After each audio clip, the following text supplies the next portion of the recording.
I love Christmas cards, in particular receiving them. There's just one problem. I hardly receive any. I mean, how many cards did you receive this year or last year? Well, if I add up all my cards, I think it adds up to 4, perhaps 5, but that's about it. And that's the reason why I every year write a ton of Christmas cards to friends and colleagues, everyone around the world. It's a process starting already in May, ending up being a kind of a substantial work because I'm handwriting every single card. I want to share a couple of cards with you. In fact, I thought I would share last year's very special card. It says here, your 609th Zoom meeting starts now. And as you open this one, guess what you're seeing? You're actually seeing me in the studio with all these different speech bubbles around. One is saying, James, you have to unmute your mic. This one here, oops, sorry, go ahead, you are first.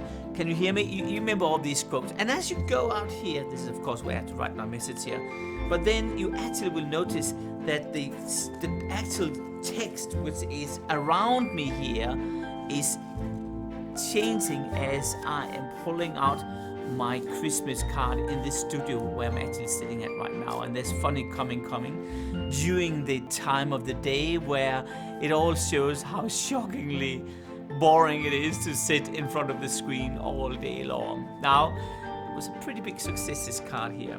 Another one was, it's 6 years old.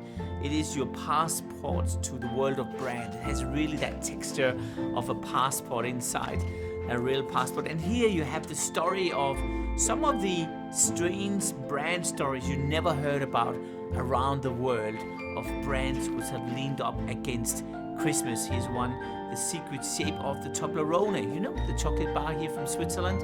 Well, in fact, it's shaped as a mountain. And not only that, called Zermatt, but also it has a secret symbol of a bear inside the logo of Toblerone, which were a way for them to get around the trademark issues back in about 100 years ago.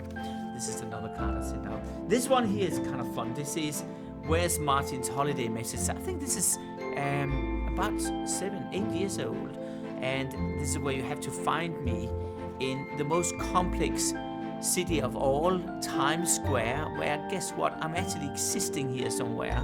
It's just hard to find me, and once you find me, you can send in a message here. It's pretty popular. I love my Christmas cards.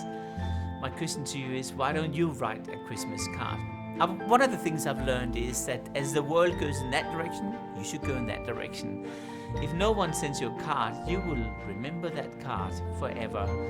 I guess that's the concept of marketing and branding, so give it a go. It's worked for me, so I'm sure it'll work for you too. Merry Christmas. Have a new